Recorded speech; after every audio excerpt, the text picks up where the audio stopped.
আমন্ত্রণ ২১-এর রাতে। আমাদের আজকের বিষয় ধর্ম নিয়ে কারা রাজনীতি করছে। আজকে আমাদের সঙ্গে আছেন জাতীয় নাগরিক পার্টির সিনিয়র যুগ্ম আহ্বায়ক সামান্তা শারমিন। আপনাকে স্বাগত জানাচ্ছি। আমাদের সঙ্গে আছেন সিনিয়র সাংবাদিক, লেখক এবং কলামিস্ট মোস্তফা কামাল। আপনাকেও স্বাগত জানাচ্ছি। আমি সামান্তা শারমিনকে দিয়ে শুরু করতে চাই, কিন্তু আলোচনায় যাবার আগে একটি অনাকাঙ্ক্ষিত একটি প্রসঙ্গ আমি উল্লেখ করতে চাই। আজকে আমাদের একজন অতিথির আসার কথা ছিলেন, শেষ মুহূর্তে তিনি তার সহ আলোচক পছন্দ হয়নি, তাই তিনি তার প্রত্যাহার করে নিয়েছেন আমাদের অনুষ্ঠানের একেবারে শেষ মুহূর্তে, যেটা নিয়ে আমি আসলে খুব বিব্রত অবস্থায় পড়ে গিয়েছিলাম। আমার আপনার কাছে আসলে জানতে চাওয়া যে আলোচনার জন্য যদি আমরা একে অপরের পাশাপাশি বসতে না পারি, আমাদের সে মানে সহিষ্ণুতা যদি কতটুকু না থাকে, রাজনীতির মাঠে আসলে আমরা কতটুকু সহিষ্ণুতা দেখাবো একে অপরকে? গুরুত্বপূর্ণ প্রশ্ন। আপনাকে আপনার প্রশ্নের জন্য ধন্যবাদ। এটিপি সকল দর্শক, কলাকুশলী যারা আছেন সকলকে আমার সালাম ও শুভেচ্ছা। সেই সাথে আমার সহ আলোচক, ওনার সাথে আমার প্রায়ই দেখা হয়, তো ওনাকেও শুভেচ্ছা জানাচ্ছি। আর আমাদের রাজনীতির যে পরিবেশ এবং প্রতিবেশ যেটা তৈরি হয়েছে, যেটা ছোটবেলা থেকে দেখতে দেখতে বড় হয়েছি, গণঅভ্যুত্থানের পরে আমরা আসলে রাজনীতির এই সংস্কৃতিগুলো পরিবর্তন চেয়েছিলাম।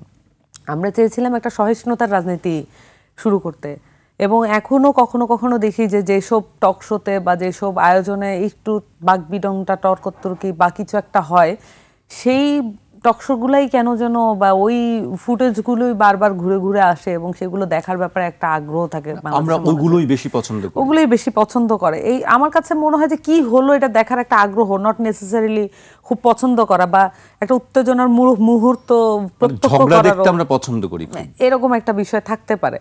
আমার কাছে মনে হয় যে রাজনীতিটা যদি আমাদেরকে একটা ডিসাইড করতে হবে, জাতিগতভাবে আমাদের রাজনীতিবিদদেরও ডিসাইড করতে হবে আমরা কোন ধরনের রাজনীতি করব। এইটা মানুষকেও বলতে হবে, আমাদেরও ডিসাইড করতে হবে, যারা ভোটার তাদেরও ডিসাইড করতে হবে যে what kind of politics do you want in Bangladesh for next 10 years or 20 years. কারণ আপনি একটা ধ্বজভঙ্গ দেশ, আপনার ইকোনমিক কোনো রিফর্ম হয় নাই, আপনার এখানে ইন্টারনাল স্ট্রাকচার, আপনার যে স্টেট মেকানিজম পুরোটাই হচ্ছে আরেকটা দেশের হাতে। এই রকম একটা অবস্থায় আমরা যদি একজন আরেকজনের সাথে সহিষ্ণুতার বদলে এক ধরনের অসহিষ্ণু এবং স্বেচ্ছাচারিতার মনোভাব বজায় রাখি, এই স্বেচ্ছাচারিতাই জমে জমে কিন্তু ফ্যাসিবাদে রূপান্তরিত হয়। আমরা আগেও বলেছিলাম, এখনও বলছি যে দেশটা একটা বাঙালি ফ্যাসিবাদের মধ্যে ছিল, এখন একটা ধর্মীয় ফ্যাসিবাদের মধ্যে যাচ্ছে।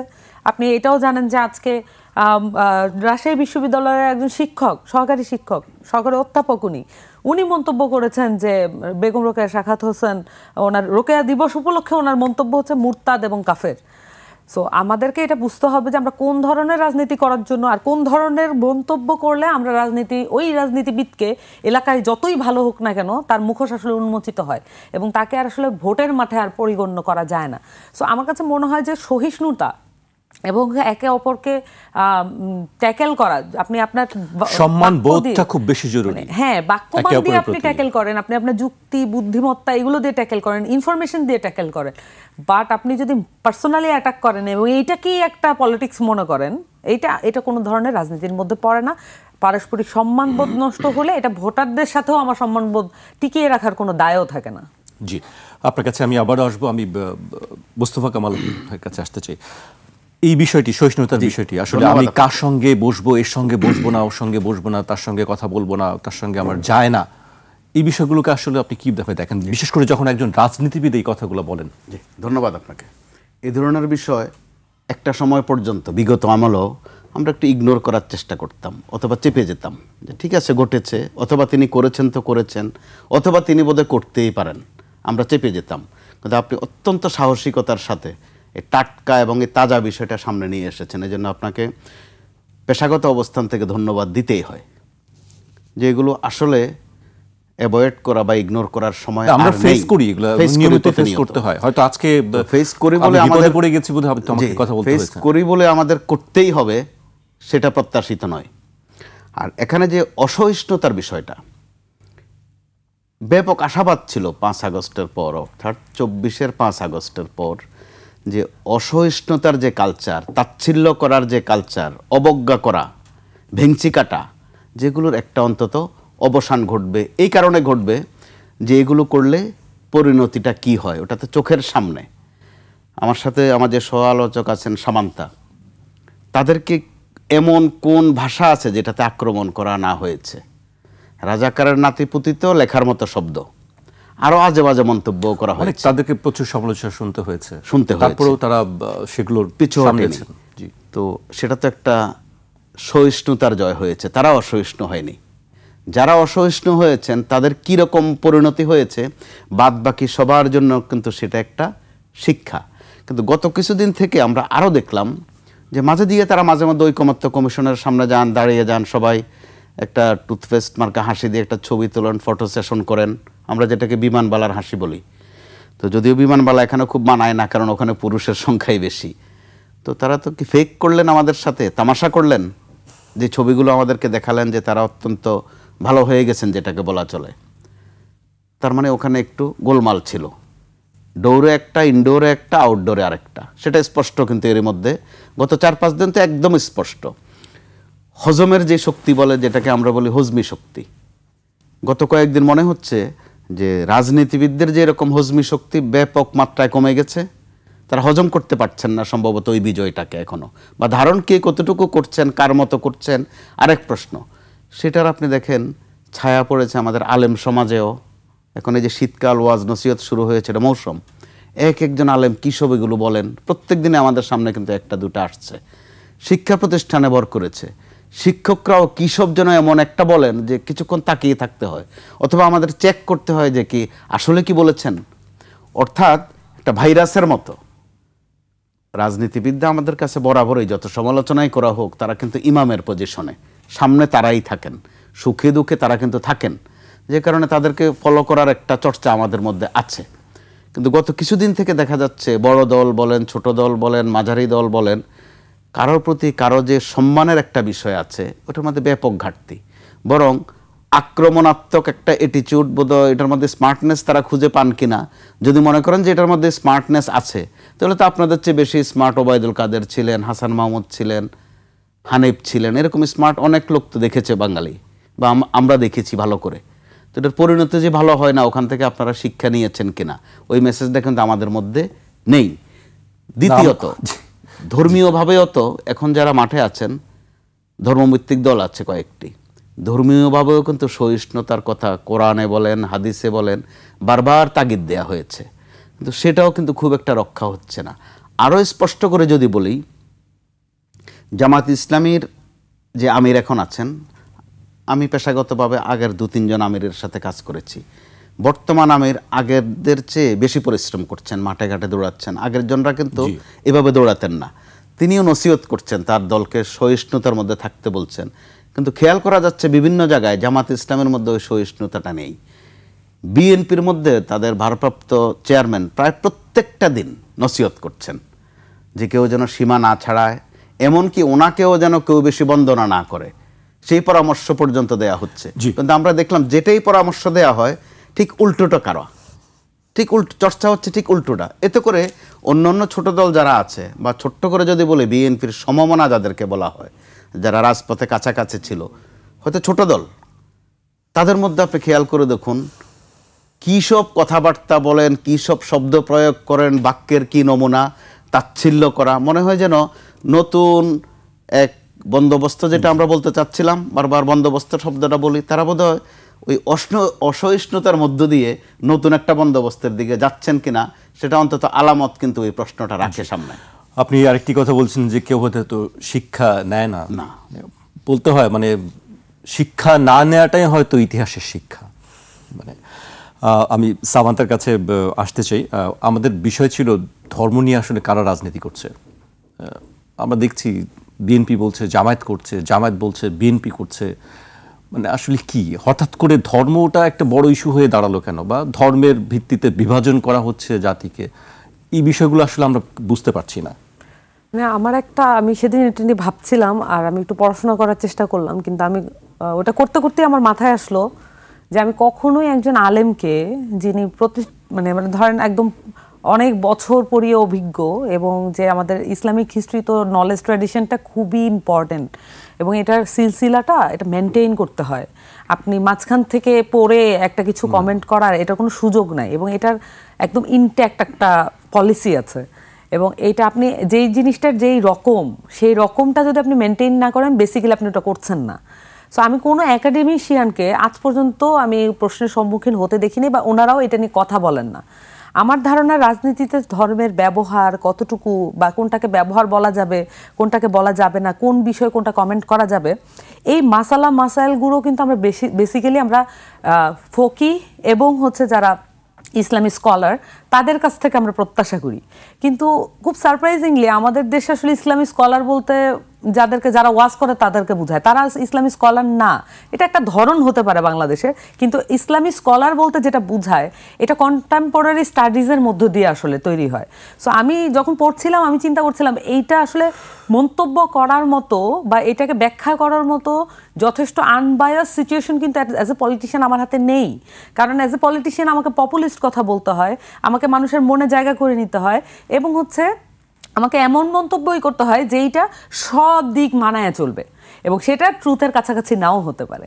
সো সেক্ষেত্রে একজন যদি একাডেমিশিয়ানকে আমি আহ্বান করব, আমি অনেক ছোট জায়গা থেকে তারপরও আমি আহ্বান করছি বাংলাদেশের এই ক্রান্তিকালে আমাদের দেশের যারা মুসলিম স্কলার আছেন, ইসলামিক নলেজ ট্র্যাডিশনের খুব ভালো বোদ্ধা এবং পাঠক এবং ছাত্র শিক্ষক যারা আছেন তাদেরকে আসলে আগায় আসতে হবে। তারা যদি আমাদেরকে সাহায্য না করেন, আমি এরকম অনেককে চিনি এবং যারা আসলে তাদের নামও আমরা কখনোই শুনি নেই, তারা নিজেরা পড়াশোনা করেন, তারা সামনে আসেন না এবং তারা মনে করেন এই সামনে আসাটা তার যে নলেজের যে মানে প্র্যাকটিস এটাকে হ্যাম্পার করবে। এবং আপনি এটাও জানেন যে আমাদের যে চার মাযহাবের চার ইমামকেই কাজী হওয়ার জন্য অফার দেওয়া হয়েছিল রাষ্ট্রের পক্ষ থেকে এবং ওই যে সম্রাটের পক্ষ থেকে, রাজার পক্ষ থেকে, কিন্তু তারা হন নাই। ওটা কিন্তু মুসলিম সাম্রাজ্যই ছিল, কিন্তু তারা কাজী হন নাই। এখান থেকে একটা মেসেজ কিন্তু পাওয়া যায়, অনেক মেসেজই নেওয়া যায় এই গল্পগুলো থেকে এক একজনের। এবং ইমাম আবু হানিফার হাত কিন্তু উল্টো করে বেঁধে তার এই জয়েন্টগুলো ছিঁড়ে ফেলা হয়েছিল। সো এই মানে ইমাম হানবালকে মানে যেটাকে বলে যে একদম ক্লোজভাবে তাকে জেলে আটকা করে রাখা ছিল এবং লোনলি যেটা কনফাইনমেন্ট, সেই কনফাইনমেন্টে রাখা হয়েছিল। কিন্তু ওনাদের একটা প্রমিস ছিল, প্রমিসটা আপনাকে বুঝতে হবে খুব ক্লিয়ারলি, যে ওনারা অনেক স্টুডেন্টের মাস্টার। ওনারা যেমন দেখা গেছে ইমাম শাফিঈ কিন্তু তার পূর্ববর্তী যার কাছ থেকে উনি শিখেছেন তার যে সিলসিলা থেকেও উনি কিন্তু একটু বাইরে গিয়ে নিজের চিন্তাটা ডেভেলপ করেছেন। তারপরেও এটা কিন্তু কোনো ঝগড়া বা কোনো বিবাদ এসবের বিষয় নয়, এটা একটা প্যাটার্ন আছে, ইসলাম এটা পারমিট করে, এই ইজতেহাদগুলো ইসলাম পারমিট করে। সেক্ষেত্রে এসে এই যে মানে আমাদের যে ইমামরা কাজই কেন হইল না, কারণ রাষ্ট্রের যে কাজ সেটা করতে গেলে তার যে এত বছরের যে ওয়ার্ক সেটা সব কিছুই প্রশ্নবিদ্ধ হয়ে পড়বে, তার সমস্ত ওয়ার্ককে তখন ওই রাজার আন্ডারে চলে যাবে এবং তার যে স্টুডেন্টরা তারা আসলে আর কোনোদিন সামনে মানে মুখ তুলে তাকাতে পারবে না। সো এইটা খুব ভালো একটা নজির এবং আমার মনে হয় যে আমাদের ধর্মীয় যেই বিদ্বেষগুলো আছে এবং বিভাজনগুলো আছে এটা ক্লিয়ার করার জন্য আমাদের একাডেমিশিয়ানদের প্রয়োজন। আমি কখনোই মনে করি না এই বিষয়ে জামাতে ইসলামী সহ অন্যান্য যে ইসলামী, আমাকে একটু সময় দেওয়া যাবে কি, যত ধরনের ইসলামী দল আছে ইসলামকে যারা সামনে রেখে মানে কথাটা বলছেন, রাজনীতিটা করছেন, আমি বলি মানে রাজনীতির সাথে জোট ভাঙা গড়া বিভিন্ন ধরনের স্ট্র্যাটেজি, ইন্টারন্যাশনাল সম্পর্ক এবং যদি প্রয়োজন পড়ে তারা ইসরায়েলের সাথেও তারা সম্পর্ক রাখবেন যদি কৌশলের অন্তর্গত হয়, কিন্তু এটার সাথে মানে মূলগত জায়গা থেকে মূল ধারণার ইসলামের কোনো সম্পর্ক নাই। এবং এটা হচ্ছে প্রয়োজনের বেসিসে তার পপুলিজমের টার্গেটে তার এটা করতে হবে, কিন্তু মূলগত ইসলাম আরও অনেক বেশি সেক্রেড। সেটার সাথে আপনি স্বার্থপরতা, ব্যক্তি চিন্তা এবং আমার যে ইন্টারনাল আমার যে নফস এটার কোনো সম্পর্ক নাই। ইসলামের নলেজ ট্র্যাডিশনকে এটা থেকে আলাদা রাখতে হবে, এটাকে পিওর এবং সেক্রেট রাখতে হবে। আমার কাছে মনে হয় একজন পলিটিশিয়ান কখনোই ইসলামের ব্যাপারে যে মন্তব্য করবে এইটা মানে সবাইকে মেনে চলতে হবে এরকম কোনো মন্তব্য তার কাছ থেকে আসতে পারে না। অলওয়েজ এটা বায়াস থাকার একটা সম্ভাবনা থাকে। জি, আপনি আরেকটি কথা বলছিলেন, শোয়ের আগে একটি কথা হচ্ছিল আপনার সঙ্গে, নতুন মোড়কে ধর্মীয় ফ্যাসিবাদ একটি শব্দ আপনি বলছিলেন, আসলে কেন মনে হচ্ছে আপনার কাছে, বিষয়টি একটু ব্যাখ্যা করবেন? দেখেন, আমরা তো ধর্মপ্রাণ জাতি, আমরা ধর্মকে, এটা ধর্মপ্রাণ বলতে ইসলাম ধর্ম না, যেই ধর্মই প্র্যাকটিস করে আপনি দেখবেন যে সে খুব আন্তরিকতার সাথে করে এবং তার জীবন জীবিকা, যেমন ধরেন একজন হিন্দু লোকও যদি তার ওই যে হালখাতার সময় যেটা আমরা দেখি আর কি, তার পুরো সবটা মনে হয় যেন একটা পূজার স্থান, এইভাবে এটাকে মেনটেন করে। আমাদেরও এরকম কিছু, বিসমিল্লাহ বললে আমরা প্রথম বনিবাক্তাটা প্রথম শুরু করি বিসমিল্লাহ বলে। সো আমাদের আসলে জীবন জীবিকা, সামাজিক চলাফেরা, আমাদের পড়াশোনা সব কিছুর মধ্যেই কিন্তু আসলে আমাদের যে ধর্মগুলো এই বাংলাদেশে আবহমান কাল ধরে চলে এসছে সেটার একটা প্রভাব আছে। আমার কাছে মনে হয় যে এই যে আবহমান কাল ধরে আমাদের যে চর্চা, এই চর্চাটার কিন্তু একটা সামাজিক ভিত্তি তৈরি হয়েছে, এটার একটা ঐতিহাসিক ভিত্তি তৈরি হয়েছে। যখন আমরা এখন এসে মানে একটা একটা আধুনিক সময়, একটা মডার্ন টাইমসে এসে আমরা কোনো কিছু বলছি, মানে ধর্মের ব্যাপারে কোনো মন্তব্য করছি, এইটা পিওরলি হতে পারে, এটা কখনো মানে যে বলছে তার ব্যক্তি বিশেষের উপরে নির্ভর করে, তবুও এটা কখনো কখনো হতে পারে যে আমার নিজের স্বার্থের জন্য আমি বলছি। ধর্ম এমন একটা জিনিস যে যেটার সাথে আসলে ব্যক্তি স্বার্থের কোনো সম্পর্ক নাই। এটা সবসময়, ধর্ম সবসময় কালেকটিভ স্বার্থ, সামষ্টিক স্বার্থকে মেনটেন করে চলে, এটাই তার প্যাটার্ন, এবং সবাইকে ধারণ করতে পারে, এটাই তার মানে ধর্ম মানে কিন্তু ধারণ করা। সো এইটা ধারণ করতে পারাটাই তার সক্ষমতার অংশ। কিন্তু যখন আমি পলিটিশিয়ান, আমি যখন আমার ভোটের জন্য আমি করি, আমার স্বার্থের কারণে আমি তখন করি, সো আমার ব্যক্তি স্বার্থের সাথে ওটার সম্পর্ক সবসময় কনফ্লিক্টিং থাকবে। আমার কাছে এই জন্য মনে হয় যে আগে যেটা ছিল বাঙালি ফ্যাসিবাদ, আওয়ামী লীগ যেটা করেছে বাঙালি ফ্যাসিবাদ, এখন এসে আমরা ধর্মীয় ফ্যাসিবাদ দেখছি, নতুন মোড়কে আমরা নতুন ফ্যাসিবাদ দেখতে পাচ্ছি। সো এইটা আমরা আসলে ওই রাষ্ট্রীয় জায়গায় তারা যখন কাজ করার সুযোগ পাবেন তখন এটার আমরা আরও মানে যেমন ধরেন আপনি যদি 5 ওয়াক্ত নামাজ না পড়েন তাহলে আপনি হচ্ছে তাদের আন্ডারের কোনো জব আপনি পাবেন না। যদি আপনি যোগ্যও হন কাজের ক্ষেত্রে তাহলে আপনি পাবেন না। এটা আপনাকে তাদের মেনটেন, তাদের যে ক্রাইটেরিয়া, ওইটা ক্রাইটেরিয়া অনুযায়ী চলতে হবে। এটা হচ্ছে আপনার কাছে আবারও আসবো, আমি মোস্তফা কামালের কাছে আসতে চাই। আসলে ধর্ম নিয়ে রাজনীতি সবাই করছে, যেটি আমরা কম বেশি সবাই করছে। এখানে বাস্তবতাটা হচ্ছে আরেকটি বিষয়, নির্বাচনের তফসিল ঘোষণা হচ্ছে শীঘ্রই। আপনি আরেকটি কথা বলছিলেন যে এখনো পুরোপুরি নিশ্চয়তা আপনি পাচ্ছেন না, কেন পাচ্ছেন না? আসলে এখানে 2-3টা প্রশ্ন, আমি ধর্মের অংশটা সংক্ষেপে শেষ করে ফেলি। ধর্ম আপনি বা আমি অথবা সামান্তা যে কেউ যদি অনেক কিছু নাও জানি, তাতেও ধর্মের কিন্তু কোনো সমস্যা হয় না। প্রিলিমিনারি বিষয়গুলো জানলেও কিন্তু ধর্মীয় আচার অনুষ্ঠানগুলো আমরা করে নিতে পারি। তো বিভিন্ন সময়ে দেখা গেছে ধর্ম নিয়ে গোলমালগুলো পাকিয়েছে যারা অত্যন্ত জানেন ধর্ম বিষয়ে, তারা দেখবেন কিছু একটা ছোট্ট খটকা লাগিয়ে দেন। আবার কখনো কখনো দেখা গেছে রাজনৈতিক দলের হাতে যখন পড়ে আরেক ফরম্যাটে একটা ভেজাল বাঁধানো হয়। আবার আমরা ব্যক্তি স্বার্থেও করি।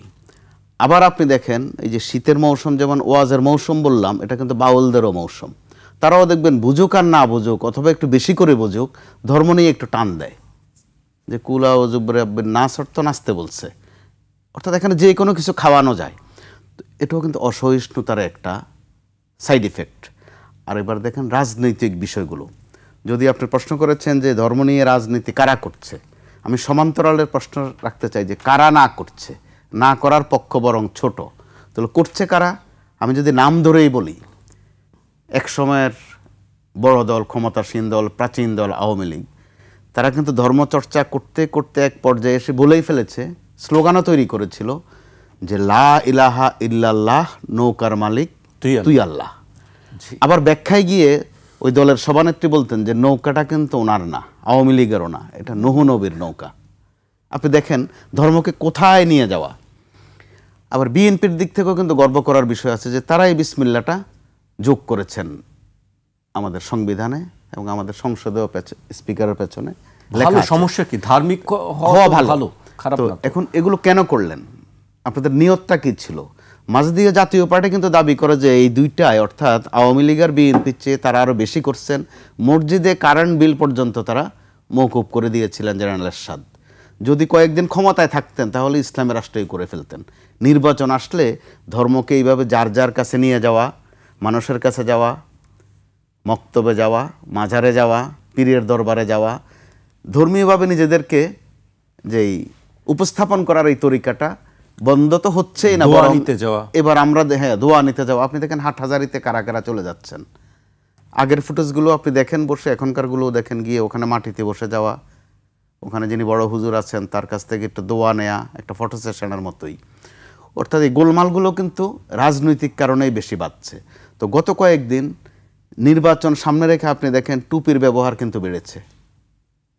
তো জামাতে ইসলামকে বলা হচ্ছে যে তারা ধর্ম নিয়ে ব্যবসা করে, তারা আবার এটার জবাবও দিয়েছেন যে তারা তো শুধু বরাবরে তারা জামাতে ইসলামী তাদের দলের সঙ্গে আছেন, তারা তসবি টুপি হিজাব নিয়ে ঘোরেন না। জবাব কিন্তু প্রত্যেকের কাছে আছে, কড়া জবাব একেবারে। তো এগুলোর মধ্য দিয়ে মানুষ কি বুঝতে পারছে, অর্থাৎ মানুষের ধর্মীয় আবেগকে আপনি কাজে লাগাতে চাচ্ছেন।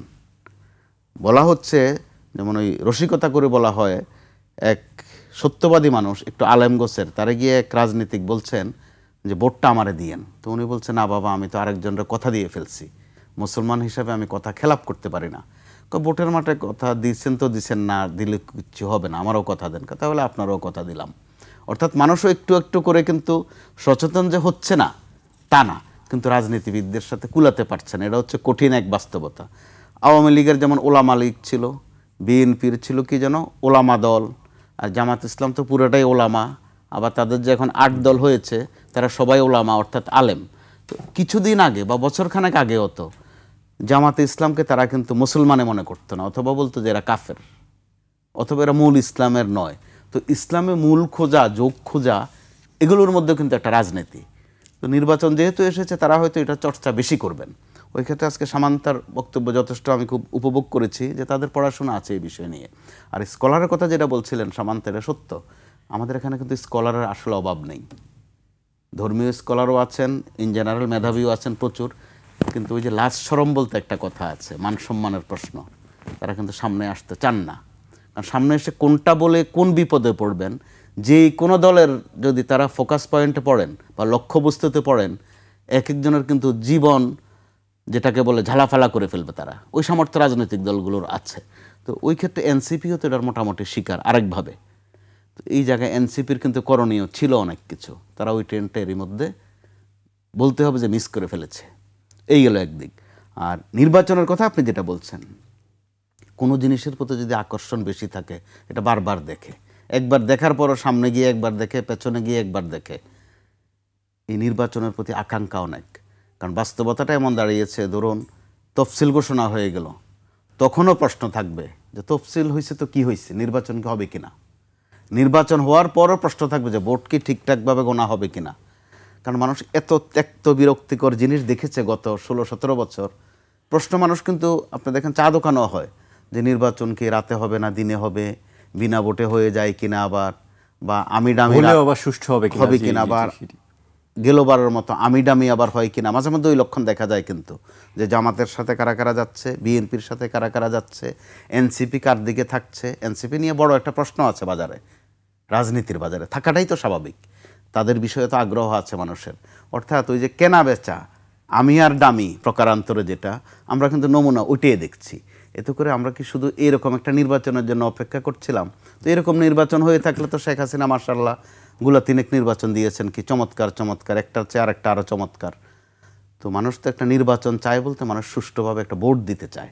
5 বছরে একটা বার একদিন একটু ভোট দিতে চায়। মানুষের আকাঙ্ক্ষা কিন্তু একটা সামান্য। ইউনিয়ন পরিষদের মেম্বারও হইতে চায় না অনেকে, এমপি তো আরও পরের কথা। তো এই জায়গায় এসে যখন মানুষ এই প্রশ্নের মধ্যে পড়ে এখনও যে নির্বাচন কি আসলে হবে। সিইসি সাহেব রাষ্ট্রপতির সাথে দেখা করেছেন, তো দেখেন আপনি খেয়াল করে দেখবেন প্রধান বিচারপতির সাথে আজকে করেছেন, এর আগের দিন করেছেন প্রধান উপদেষ্টার সাথে, রাষ্ট্রপতির সঙ্গে। তো এগুলো আপনি দেখেন যে আসলে কি জন্য দেখা করলো। ওই যে আসলে একটা শব্দ দেখেন যোগ করে, আসলে জানে কি জন্য দেখা করলেন। নির্বাচনের আগের মুহূর্তে বা তফসিলের আগে পরে এগুলো কিন্তু অনেকটা চর্চার বিষয়, অনেক দিন থেকে চলে আসছে।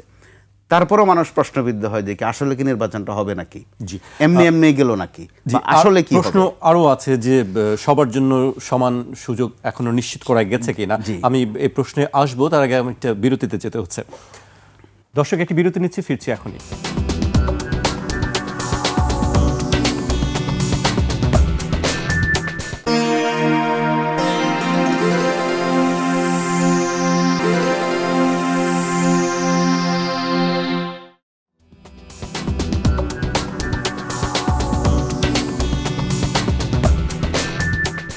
বিরতির পর আবারও স্বাগত। আপনারা দেখছেন 21 রাত। আমাদের সঙ্গে আছেন নাগরিক পার্টির সিনিয়র যুগ্ম আহ্বায়ক সামান্তা শারমিন এবং সিনিয়র সাংবাদিক মোস্তফা কামাল। সামান্তা শারমিনকে দিয়ে শুরু করতে চাই। তার আগে আমি বরিশালের একটি ঘটনার কথা উল্লেখ করতে চাই। ব্যারিস্টার আসাদুজ্জামান ফুয়াদের ঘটনাটি আমি উল্লেখ করতে চাই। তিনি বলেছেন, আমার সাথে যেটা হয়েছে পুলিশ তো কোনো কিছু করে নাই, তাহলে ভোটের সময় আমাকে আমার লোকদের তাড়িয়ে দিবে না নির্বাচনের দিন, তার কি গ্যারান্টি আছে? যারা দায়িত্ব পালন করলো না তারা তো নির্বাচনের দিনও এই দায়িত্বটা পালন করবেন না, কারণ বিএনপি ক্ষমতায় আসবে, আমার ক্যারিয়ারের কি হবে, আমার পোস্টিংয়ের কি হবে, আমাকে তো বান্দরবনে পোস্টিং করে দিবে। তাহলে এই ভয় যদি আপনার এই মাসে থাকে, একই ভয় তো নির্বাচনের দিনও থাকবে, তাহলে আপনি ভালো নির্বাচন কিভাবে করবেন? এই প্রশ্নটা অনেকেরই করছে। অনেক প্রার্থীও ব্যক্তিগতভাবে বলছেন যে আসলে তার নির্বাচনী পরিবেশ নেই। না, এটা তো আমার নিজেরও কনসার্ন। সামনে যারা নির্বাচন করবে, এখন তো মানে আমাদের একটা প্যারাডাইম শিফট ঘটেছে, বাংলাদেশের একটা গুণগত পরিবর্তন ঘটেছে, এটা আমরা এখন দেখতে পাচ্ছি না। এই পরিবর্তনটা ঠিক আসলে কোন লেভেলে যায় না, এটা রাষ্ট্রের যে প্রশাসনিক কাঠামো সেখানে এটা যায় নাই। আর যায় না হচ্ছে একদমই প্রত্যন্ত, মানে একেবারেই যারা কোনোভাবেই রাষ্ট্রের সাথে আসলে কানেক্টেডই না, তাকে আপনি ভোটার করে রাখছেন, একটা ওয়ার্ডের আন্ডারে রাখছেন, বেসিক্যালি সে রাষ্ট্রের কোনো সুযোগ সুবিধাও পায় না, সেই পর্যন্ত আসলে যায় নাই। কিন্তু ওভারঅল একটা পরিবর্তন ঘটেছে, এটা আমরা আস্তে আস্তে দেখতে পাবো, আল্লাহ যদি আমাদেরকে গণতান্ত্রিক উপায়ে দেখার সুযোগ দেয় আর কি। তাহলে এখন আমার কাছে মনে হয় যে ফুয়াদ ভাই যে কোশ্চেনটা তুলেছেন, এটা কিন্তু আমি গত 7-8 মাস ধরে মানে প্রায় একাই চেঁচামেচি করে যাচ্ছি যে পুলিশ সংস্কার কমিশন নিয়ে কেন কোনো আলাপ নাই। আমাদের মানে কি এখন হত্যাকাণ্ড দেখতে হবে যদি পুলিশ নিয়ে কথা বলতে হয়? কয়টা লাশ পড়লে আমরা তারপরে এখন পুলিশ নিয়ে কথা বলবো? আমি যে গত মানে 7-8 মাস ধরে টানা বলে যাচ্ছি ঐকমত্য কমিশন, আমি দেখলাম যে চোখের সামনে শেষ হচ্ছে, ধীরে ধীরে তার টপে ফুরিয়ে যাচ্ছে, কিন্তু পুলিশ সংস্কার কমিশন নিয়ে কোনো আলাপ নেই। আমি বলছি এটা আজকে আমি অন এয়ারে বলে গেলাম আপনাদের, পুলিশ সংস্কার কমিশনের রিপোর্ট বাস্তবায়ন হয়নি, প্রশাসন সংস্কার কোনো কমিশনই হয়নি। যেটাকে আমরা বাস্তবায়ন হয়নি কেন? বাস্তবায়ন হয়নি, ওটা হয়নি, টাইম ছিল না আসলে। যখন আসলে যেই বিষয়গুলো নিয়ে আলাপ এসেছে, এটা মোটা দাগে হ্যাঁ আমরা মনে করছি যে সংবিধান পরিবর্তন ইত্যাদি, কিন্তু বেসিক্যালি পাওয়ার স্ট্রাকচারের ভাগাভাগিটা ওখানে হয়েছে। সেটি আমি বলতে চাচ্ছিলাম যে আমরা যতটুকু জানি, আমাদের কাছে যতটুকু ইনফরমেশন আছে, যে বিভিন্ন রাজনৈতিক দলের পক্ষ থেকে সেটি চাওয়া হয়। এটা আমাদের পক্ষ থেকে যখন এটা মানে শেষ হয়ে যাচ্ছে সময়, তখন আমাদের পক্ষ থেকে আমাদের সেক্রেটারি, উনি তো সংস্কার টিমটা লিড দিচ্ছিলেন, উনি একটা পর্যায়ে বলেছিলেন যে আমাদেরকে পুলিশ সংস্কার কমিশনের রিপোর্টটা নিয়ে আলাপ করা দরকার, অ্যাটলিস্ট আমাদেরকে এটা করা দরকার যে সবগুলোর রাজনৈতিক দল কোনোদিনও কোনো পুলিশকে দলীয় কাজে ব্যবহার করবে না, এটার একটা ঐকমত্যে আসতে হবে আমাদের। সো এরপরে রিপ্লাই দেওয়া হয়েছে যে মানে সংস্কার কমিশনের যে রিপোর্ট, পুলিশ সংস্কার কমিশনের মানে হেডকে আপনারা জানেন? আপনি জানেন ভাই? ওনার নাম সরফরাজ খান। একটা কমিশন হয়েছে, সেটা হেডের নামও কেউ জানে না। এটা নিয়ে মিডিয়ায় জিরো আলাপ। আমি বললাম তো, আমি প্রসঙ্গ তুলে তুলে আমি প্রসঙ্গকে ওদিকে টেনে নিয়ে আমি ওই আলাপটা তুলেছি, কিন্তু এটা নিয়ে কোনো আলাপ হয়নি। পুলিশ সংস্কার কমিশন এবং প্রশাসন সংস্কার কমিশন করা উচিত ছিল, এবং শুধু কমিশন করে তো আসলে এটা টাস্কফোর্স কমিশন আর কত বাংলাদেশে, কিন্তু অ্যাকচুয়ালি ইমপ্লিমেন্টেশন এই আমলেই দরকার ছিল। যেটা করেছে স্থানীয় সরকার কমিশন। স্থানীয় সরকার কমিশনের হেডের নাম কি আপনি জানেন? স্থানীয় সরকার কমিশন করা হয়েছে, কিন্তু স্থানীয় সরকারের কোনো মানে এটা ইমপ্লিমেন্টেশন কি হয়েছে? কিছুই হয়নি, জিরো ইফেক্ট। এখন আপনি পুরোটা করবেন স্থানীয় সরকার দিয়ে আর হচ্ছে আপনার পুলিশ দিয়ে। আমরা যে এখানে আমাকে প্রশ্ন করা হয় যে নির্বাচনটা কেমন হবে দেখতে পাচ্ছেন, মানে এটা একদিকে অ্যাজ এ পলিটিশিয়ান আমার কিন্তু অপটিমিস্টিক উত্তর দিতে হয়, কিন্তু আসলে অপটিমিজম মাঠটা ফেভার করে না, মাঠে কোনো আসলে অপটিমিজম নেই। অপটিমিজম থাকবে কিন্তু রিয়েলিজমটা কি? প্র্যাগম্যাটিক হইতে হবে তো। বাস্তব মানে আমাদের এখানে মানে লটারি করে আমাদের ওসি আর এসপি এরা লটারি করে, মানে দুর্ভাগ্যই তো আমাদের আসলে, মানে লটারি আমাদের দেশের ভাগ্য আসলে লটারির মধ্যে দিয়ে নির্ধারিত হচ্ছে, যদি লাইগা যায়। হ্যাঁ, যদি লাইগা যায় আর কি। যদি আমার হয় ওসি আমার পক্ষে থাকবে, নাইলে বিপক্ষে থাকবে, আল্লাহ ভরসা। হয় আমার নির্বাচনের আগের দিন আমাকে ভয় পাওয়ানোর উপায় কি? আমার কর্মীদের মাঠে ফেলে পিটানো হবে এবং পুলিশ আসলে কিছুই করবে না, তাহলে তো আমি পরের দিন আর মাঠে নামবো। এটাই তো সিস্টেম বাংলাদেশে। এখন এই সিস্টেমটা আমরা মানে আমি বলতেছি, এখানে পেশি শক্তিকে আপনি নেক্সট নির্বাচনে পেশি শক্তি এবং অস্ত্রকে জিরো করে ফেলবেন, এইটার কোনো অ্যাম্বিশন ছিল না। কিছুই করে নাই ফিল্ড লেভেলে। স্থানীয় সরকার কমিশন নিয়ে মানে স্থানীয় সরকার জায়গায় এবং এই যে প্রশাসনিক যে পোস্টগুলো ইউএনও ডিসি এরা তো স্থানীয় সরকার লেভেলে পড়ে, কিন্তু যে এদেরকে যে মেনটেইন করে মানে আমাদের যে মন্ত্রণালয় সচিবালয় থেকে এখানে কি হয়েছে আমরা মানে গড নোজ হোয়াট, যে এখানে আমলারা কিভাবে নিয়োগ হয়েছে, সচিবগুলো কিভাবে নিয়োগ হলো আমরা কিছুই জানি না।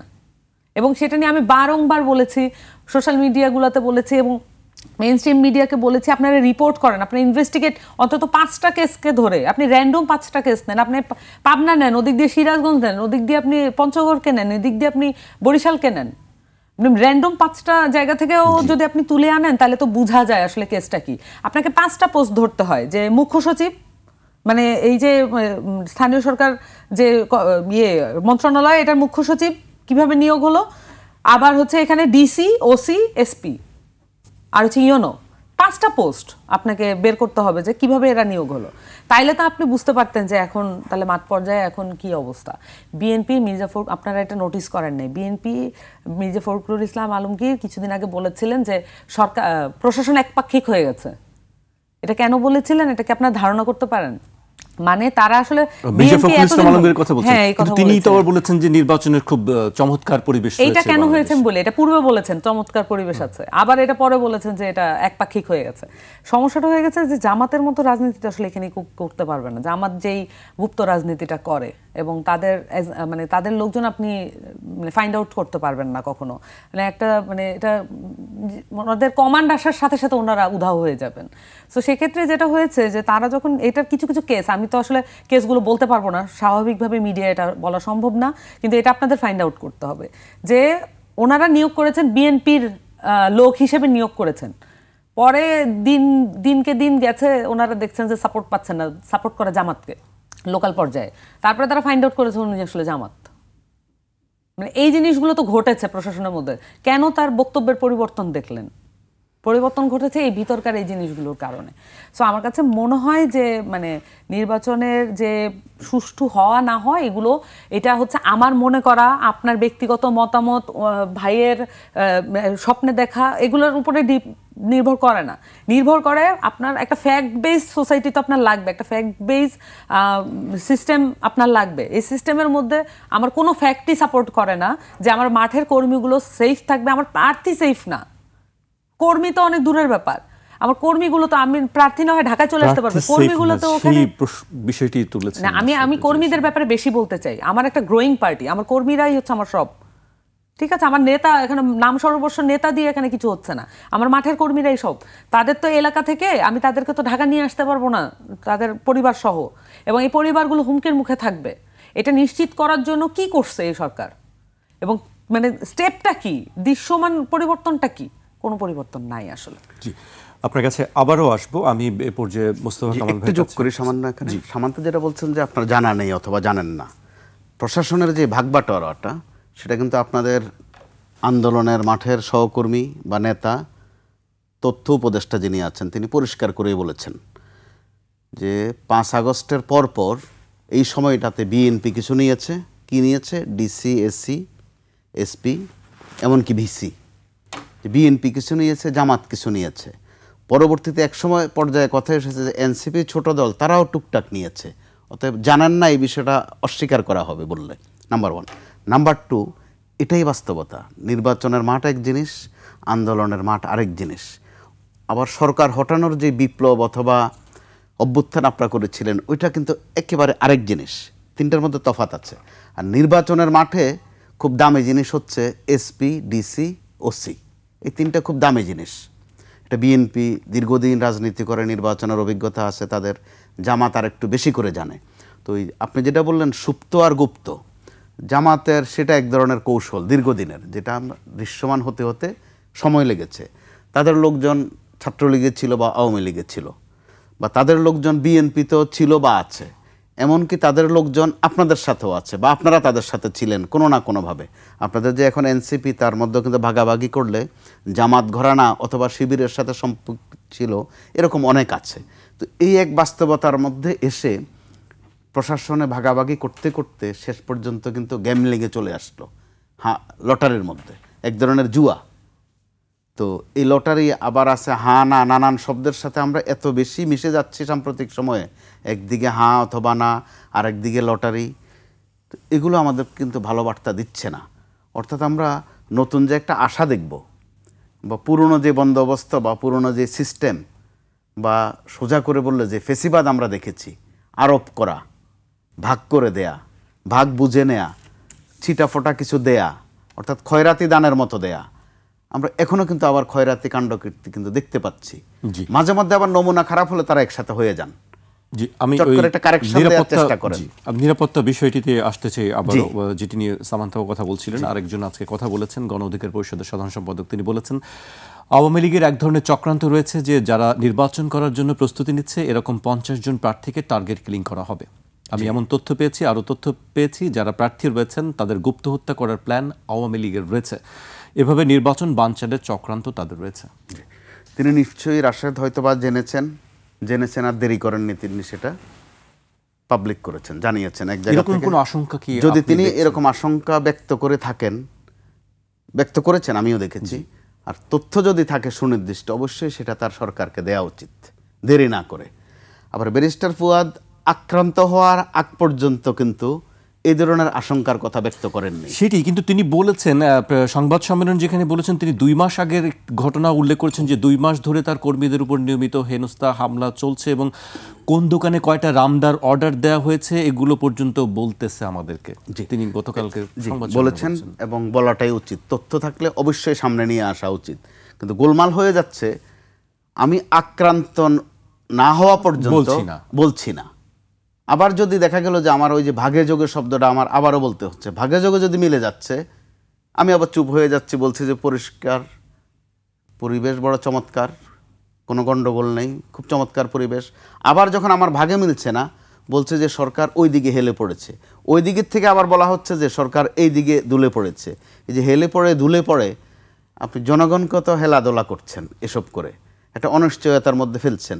এই অনিশ্চয়তার পরিণতিতে কিন্তু মানুষ প্রশ্নবিদ্ধ হতে হচ্ছে। এই স্ববিরোধী অবস্থান এত দ্রুত কেন চলে আসছে? এটা প্রাপ্তির, যেটা একদম পরিষ্কার বোঝা যাচ্ছে যে প্রাপ্তির হিসাব নিকাশ ওখানে একটা ভাগমতো হলে অথবা ওনাদের হিসাব মতো সমীকরণ মিললেই সেটা হয়ে যাচ্ছে, আর কোনো এ নিয়ে শব্দ নাই। যখন আবার আক্রান্ত হচ্ছেন অথবা ভাগে কম পড়ছে মনে করছেন, তখনই বক্তব্য রাখছেন। এই জায়গায় আমি বারবার বলতে চাচ্ছি, এই জায়গায় চমৎকার এবং সাহসী এক ভূমিকা রাখার সুযোগ ছিল এনসিপির। অন্য কারো এই ধরনের সুযোগ কিন্তু নেই, কারণ সবার বিরুদ্ধেই কিছু না কিছু অভিযোগ আছে। বিএনপির বিরুদ্ধে আছে, জামাতের বিরুদ্ধে আছে, কিন্তু এনসিপি ওই ট্রেনটা মিস করেছে। আমি একটু আগে বলছিলাম এই কারণে যে তারা এই নিয়ে কথা বলতে পারত, স্পষ্ট দেখিয়ে দিতে পারত, কিন্তু তারাও নতুন বন্দোবস্ত বলতে বলতে পুরনো বন্দোবস্তের মধ্যে কিন্তু আঁকড়ে থাকছে।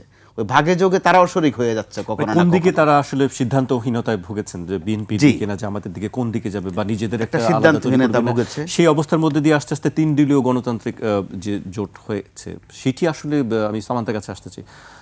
নির্বাচনে কেমন অবস্থান হতে পারে, প্রভাব কতটা আপনারা রাখতে পারবেন বলে মনে হয়? আমার কাছে মনে হয় যে ত্রিদলীয় যে জোটটা হয়েছে আমাদের, সেখানে আরও অনেকে শরিক হতে পারেন, এরকম সম্ভাবনাও আছে। আর এইটা ইট ইজ ফর পলিটিক্স, এই জোটটা, it is not for election. there is a difference between electoral politics, like ভাই said, যে electoral politics and the politics of future, এটা কিন্তু আলাদা করতে হবে এবং এটা এই মুহূর্তে আলাদা অবস্থায় আছে। বাংলাদেশের যে স্টেটের কাঠামো, বাংলাদেশের যে নির্বাচনের কাঠামো, এটা কখনোই আপনার যেটা আপনি চাচ্ছেন সেটাকে সাপোর্ট করে না। এটার এন্টিতে আছে আপাতত, এটাকে আপনার প্রোতে নিতে হবে। সো সেখানে এই পুরো জোটটা আসলে একটা ভবিষ্যৎ রাজনীতির জন্য এটাকে তৈরি করা হয়েছে। ভবিষ্যতে এই জোটটা একসাথে যাতে চলতে পারে, একসাথে যাতে রাজনীতি করতে পারে, রাজনৈতিক বয়ানটা যাতে তার কাছ থেকে আসে। সেই বয়ানটা আসলে কি? মানে আপনাদের এখানে 3 দলীয় জোটের মধ্যে ডান বাম সবই আছে, নট মানে আপনার ডান না বাম এখন ইস্যুই না। আপনার নেক্সট 10 ইয়ার্স 20 ইয়ার্সের একমাত্র ইস্যু থাকবে রিফর্ম। আপনি যতক্ষণ না রিফর্ম কমপ্লিট করতে পারতেছেন ততক্ষণ পর্যন্ত ইস্যু হচ্ছে রিফর্ম। এটা বিএনপি ক্লিয়ারলি অ্যান্টিতে অবস্থান নিয়েছে, জামাত অবস্থান নিয়েছে এটাকে ব্যবহার করার পক্ষে। ক্লিয়ারলি তাদের অবস্থান পরিষ্কার। এবং এই যে জোটটা, এটা একটা প্রো রিফর্ম জোট, এই জন্য এটার নাম গণতান্ত্রিক সংস্কার জোট। এবং আপনার নেক্সট 10 ইয়ার্স 20 ইয়ার্স আপনাকে রিফর্ম নিয়েই ফাইট করতে হবে, এবং আপনার স্ট্যাবলিশমেন্ট আপনার পুরো স্টেটের কাঠামো এটার বিরুদ্ধে কাজ করবে, আপনার পুরো সিভিল সোসাইটির বিরুদ্ধে কাজ করবে, আগেরটা টিকায় রাখতে চাইবে। আগেরটা টিকায় না রাখলে তো তাদের থাকবে না। যেমন ধরেন আমি একটা জিনিস বলি যে এই যে কোনো প্রশাসনিক পদ কারো কারো কথায় কিভাবে কাজ করে, এটা তো ইললজিক্যাল। সেটা একটা প্রশাসনিক পোস্ট, তার কাজ হচ্ছে মানুষকে সার্ভ করা। ডিসি অফিস ওপেন থাকবে বাংলাদেশের নাগরিকদের জন্য, পলিটিক্যাল পার্টির জন্য না। তার জেলে কার্ড, এই যে জেলে কার্ড দেখাচ্ছিলেন কালকে সালাউদ্দিন ভাই, জেলে কার্ড, তারপর ফ্যামিলি কার্ড, এই ফ্যামিলি কার্ডগুলো তো দেওয়া হবে ছাত্রদলের ছেলেপেলেদের দিয়ে এলাকার, এবং যুবদলের ছেলেপেলেদের দিয়ে। এটা কেন ওই এলাকার যে ডেমোগ্রাফি চেক করে দেওয়া উচিত? ওনারা যদি, আমি আইডিয়া দিচ্ছি বিএনপিকে, যে ওনারা যদি দিতেই চান এটাকে কোনো দলীয় কারো বিএনপি কি বলেছে এখনো যে ছাত্রদল অথবা যুবদল দিয়ে দিবে? এটা হয়ে আসছে আমার এলাকায়। তো আমার ধরেন ভোলাতে জেলে কার্ডগুলো এভাবেই যায়, এবং হচ্ছে বিধবা যে ভাতা এগুলো এভাবেই যায়। ওই পলিটিক্যাল লোকজন নিয়ে আসে, পলিটিক্যাল লোকজন একটা লিস্ট নিয়ে আসে, ওই লিস্টে ওইভাবে যেন আর না যায়, ওই জন্যই তো সংস্কারের প্রশ্ন। ওই সংস্কারটা আসলে পুরনো স্ট্যাবলিশমেন্টটা করতে দিবে না, আর হচ্ছে করতে দিতে চাচ্ছে না। ইউএনও ডিসি যে প্রশাসনিক পোস্ট, তারা কথা শুনবে, তাদের যেই জব ডেসক্রিপশন থাকবে, তাদের যে থাকবে, মানে তাদের যেগুলোর ভিত্তিতে তারা শপথ নেন বা যাই করেন, তাদের যেই সিস্টেম আছে ওই সিস্টেম অনুযায়ী ওনারা চলবে। ওনারা কোনো পলিটিক্যাল পার্টি সাপোর্ট দেওয়া তো ওনাদের কাজ না। ওনাদের যদি ওনাদের চোখের সামনে কেউ হতাহত হয়, কাউকে কেউ মারতে যায়, তাকে যে মারতে যাচ্ছে তাকে সে ঠেকাবে, খালি হাতে হলেও ঠেকাবে। এটা হচ্ছে তার কাজ, নিরাপত্তা নিশ্চিত করা। আমি তো বলি নাই এনসিপি কেন নিয়োগ করতে চাইবে, এনসিপি ভাগে যোগে কেন যাবে? কম পড়ুক বেশি পড়ুক তা তো যাওয়াই উচিত না। কারণ এনসিপির কাজ হচ্ছে রিয়েল যে ফ্যাক্ট এইটা বলা। আর এলাকায় যদি এমন হয় যে আমার নিয়োগ করা ডিসি আসলে নিয়োগ হয় নাই, তাহলে আমার এলাকায় পাওয়ার কমে গেছে, এলাকার মানুষ মনে করতেছে আচ্ছা সামান্তার তো পাওয়ার নাই, এইটা হচ্ছে একটা মনস্তত্ত্ব। এটা যদি পরিবর্তন করা না যায়, তাহলে তো আপনি পরিবর্তন করলেন না কিছুই। কিন্তু সবগুলো পলিটিক্যাল পার্টির একটা বেসিক জায়গায় আসতে হবে।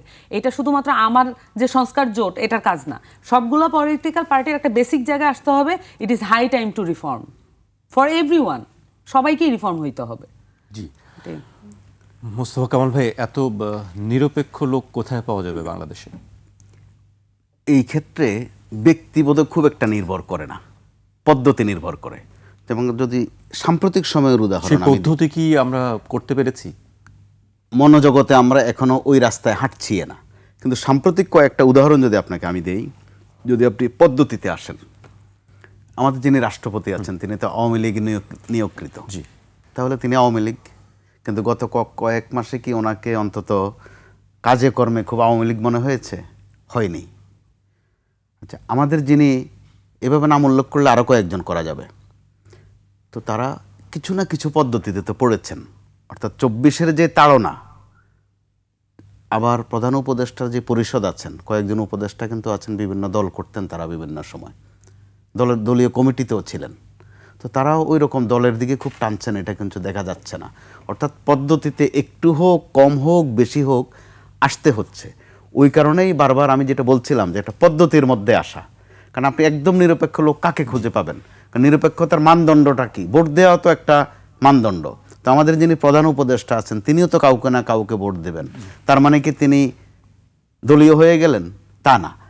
কাজে কর্মে তিনি নিরপেক্ষতা বজায় রাখেন কিনা, কাজটা নিরপেক্ষভাবে হচ্ছে, দেশের স্বার্থে হচ্ছে কিনা, জনগণের স্বার্থে হচ্ছে কিনা, এটা হচ্ছে মূল কথা। তো ওই চর্চায় যদি আমরা যেতে না পারি, সেই ক্ষেত্রে আমাদের অভ্যুত্থান বলেন আর বিপ্লব বলেন, ওগুলো আর অর্থ বহন করবে না। কিন্তু আবার এই অভ্যুত্থানের মধ্য দিয়ে যাদের জন্ম, অর্থাৎ এনসিপি বা সামান্তাদের, তাদের ভবিষ্যৎটা কিন্তু একটা অন্ধকারের দিকে যাবে। শুধু অন্ধকার না, রীতিমতো একটা ঝুঁকিতে তারা কিন্তু পড়ে গেছে এরই মধ্যে। সেটা নমুনা আপনি প্রতিদিনে দেখতে পাচ্ছেন। কয়েকটা আসনে এরই মধ্যে আপনি বোধহয় খবর পেয়েছেন, কুমিল্লার মুরাদনগর একটা আসন, হাসনাত আবদুল্লাহ যেখানে প্রার্থী হয়েছেন, তাকে রীতিমতো বলা হয়েছে যে রাজমিস্ত্রির ছেলে।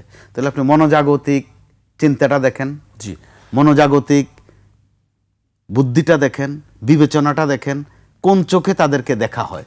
এটা কিন্তু হালকা করে হয়তো শুনতে মনে হয়েছে, কিন্তু এটা কিন্তু গভীর একটা জিনিস। সেই দৃষ্টিভঙ্গিটা আসলে এখনো বদল হয়নি, আমরা বদল করতে পারিনি। আপনাদের দুজনকে অনেক ধন্যবাদ আমাদেরকে সময় দেওয়ার জন্য। দর্শক, আজ এখানে শেষ করছি। কাল আবার দেখা হবে ঠিক রাত 12টায়।